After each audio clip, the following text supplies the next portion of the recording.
ലേയിലെ ഞങ്ങളുടെ അവസാന ദിവസം കാഴ്ചകൾക്കായി ആദ്യം തന്നെ വന്നത് തിക്സെ മൊണാസ്ട്രിയിലേക്കാണ്. ലഡാക്കിലെ ലേയിൽ സ്ഥിതി ചെയ്യുന്ന ഒരു പ്രമുഖ ബുദ്ധ വിഹാരമാണ് തിക്സെ മൊണാസ്ട്രി. തിക്സെ മൊണാസ്ട്രി ഒരു ടിബറ്റൻ ബുദ്ധ വിഹാരമാണ്. അതുകൂടാതെ ഗലഗ് എന്നറിയപ്പെടുന്ന പ്രത്യേക വിഭാഗത്തിൽപ്പെടുന്ന ബുദ്ധിസ്റ്റുകളുടെ ആത്മീയ കേന്ദ്രം കൂടിയാണ്.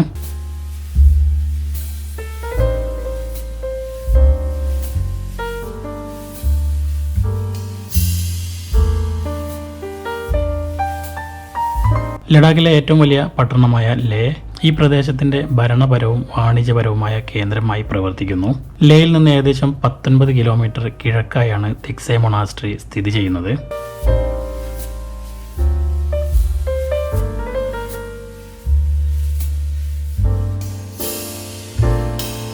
ലഡാക്കിലെ ഏറ്റവും ആകർഷണവും ദൃശ്യപരമായി ശ്രദ്ധേയവുമായ ആശ്രമങ്ങളിൽ ഒന്നാണ് ഈ മൊണാസ്ട്രി.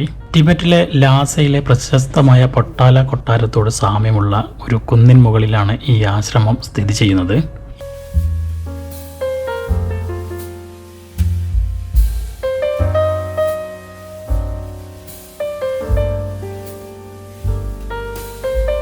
ഈ സമുച്ചയത്തിൽ നിരവധി കെട്ടിടങ്ങളും ക്ഷേത്രങ്ങളും ഉൾപ്പെടുന്നു. വെള്ളപൂശിയ ചുവരുകൾ, സ്വർണ്ണ ശിഖരങ്ങൾ, വർണ്ണാഭമായ ചുവർ ചിത്രങ്ങൾ എന്നിവ ഇവിടത്തേക്ക് സഞ്ചാരികളെ ക്ഷണിക്കുന്നതിൽ പ്രധാന പങ്ക് വഹിക്കുന്നു.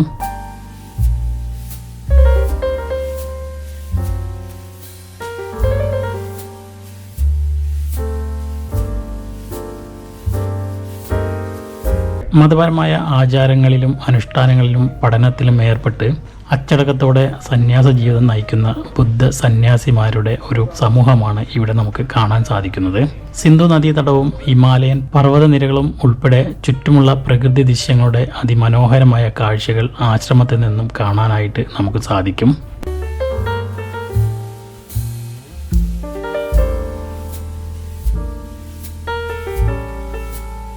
അതുപോലെ തന്നെ ഇവിടുത്തെ ആഘോഷങ്ങളെ പറ്റി പറയുകയാണെങ്കിൽ വർഷം തോറും നിരവധി വർണ്ണാഭമായ ഉത്സവങ്ങൾ ആശ്രമം നടത്തുന്നു. ഏറ്റവും പ്രശസ്തമായത് തിക്സെ ഗസ്റ്റർ ഫെസ്റ്റിവലാണ്. ഈ ആഘോഷങ്ങളിൽ സന്യാസിമാർ പരമ്പരാഗത ചാം എന്ന പ്രത്യേകതരം മുഖംമൂടി നൃത്തങ്ങൾ അവതരിപ്പിക്കുകയും പ്രാർത്ഥനകൾ നടത്തുകയും ചെയ്യുന്നു. ക്ഷേത്രങ്ങൾ, സ്തൂപങ്ങൾ, അസംബ്ലി ഹാളുകൾ, സന്യാസിമാർക്കുള്ള താമസ സ്ഥലങ്ങൾ, വിദ്യാഭ്യാസ സൗകര്യങ്ങൾ എന്നിവയുൾപ്പെടെ വിവിധ ഘടനകൾ ഉൾക്കൊള്ളുന്ന വിശാലമായ ഒരു സമുച്ചയം ഇവിടെ നമുക്ക് കാണാനായിട്ട് സാധിക്കും. അവിടെ എന്തോ സംഭവം ഉണ്ട്. ലഡാക്കി ജനതയുടെ സമ്പന്നമായ സാംസ്കാരിക പൈതൃകവും ആത്മീയതയും അനുഭവിക്കാൻ തിക്സെ മൊണാസ്ട്രി സന്ദർശിക്കുന്നതിലൂടെ നമുക്ക് സാധ്യമാകും. മൊണാസ്ട്രിയുടെ ശാന്തമായ അന്തരീക്ഷവും ശ്രദ്ധേയമായ വാസ്തുവിദ്യയും സഞ്ചാരികൾക്കും ആത്മീയ അന്വേഷികൾക്കും ഒരുപോലെ ആസ്വദിക്കുവാനും അനുഭവിക്കുവാനും കഴിയും. ആശ്രമം വിനോദസഞ്ചാരികളെയും തീർത്ഥാടകരെയും ഒരുപോലെ സ്വാഗതം ചെയ്യുന്നു. സന്ദർശകർക്ക് സമുച്ചയത്തിനുള്ളിലെ വിവിധ തരം വാസ്തുവിദ്യ, ചുവർ ചിത്രങ്ങൾ, പുരാവസ്തുക്കൾ എന്നിവ പര്യവേഷണം ചെയ്യാം.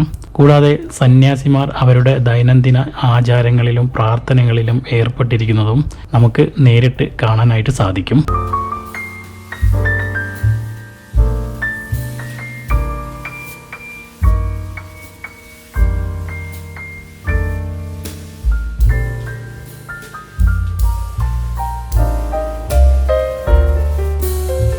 തിക്സെ മൊണാസ്ട്രി സന്ദർശിക്കുമ്പോൾ അത് സജീവമായ ഒരു മതപരമായ സ്ഥലമായതിനാൽ മാന്യമായും ഓരോരുത്തരുടെയും സാംസ്കാരികമായുള്ള വസ്ത്രങ്ങളൊക്കെ ധരിക്കുന്നത് നല്ലതാണ്. കൂടാതെ ഉയർന്ന ഉയരം കണക്കിലെടുക്കുമ്പോൾ ഉയരവുമായി ബന്ധപ്പെട്ട ആരോഗ്യ പ്രശ്നങ്ങൾ ഒഴിവാക്കാൻ ഇവിടുത്തെ കാലാവസ്ഥയും ആൾട്ടിറ്റ്യൂഡും ഒക്കെയായി ശരിയായി പൊരുത്തപ്പെടേണ്ടത് നിർണായകമാണ്.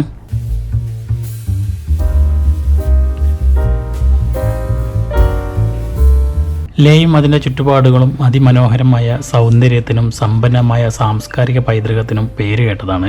അതുകൊണ്ട് തന്നെ ഇവിടത്തേക്കുള്ള സന്ദർശനം ഓരോ സഞ്ചാരിയെയും അവരുടെ കാഴ്ചപ്പാടുകളെയും വേറൊരു തലത്തിലേക്ക് നയിക്കും എന്നത് ഉറപ്പാണ്.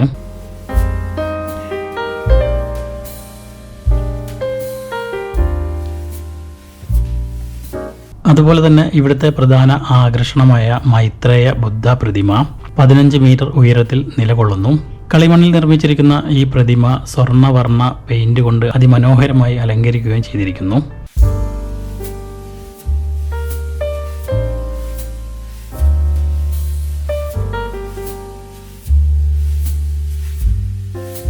15-ാം നൂറ്റാണ്ടിൽ ഗെലുക്പ മാസ്റ്ററായ ജെ സോങ് ഖാപ്പയുടെ അനന്തരവൻ പാൽഡൻ ഷെറാബാണ് ഈ ആശ്രമം സ്ഥാപിച്ചത്.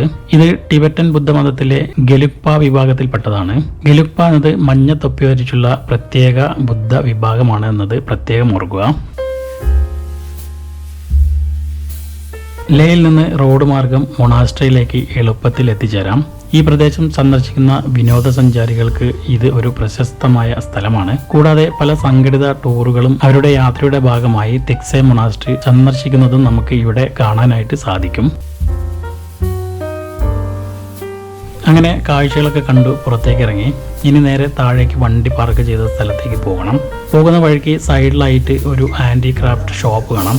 ഇവിടെ നിരവധി കരകൗശല വസ്തുക്കൾ, സോവനീർസ്, അതുപോലെ ബുദ്ധമത ഗ്രന്ഥങ്ങളെല്ലാം നമുക്ക് പർച്ചേസ് ചെയ്യുവാനുള്ള സൗകര്യമുണ്ട്.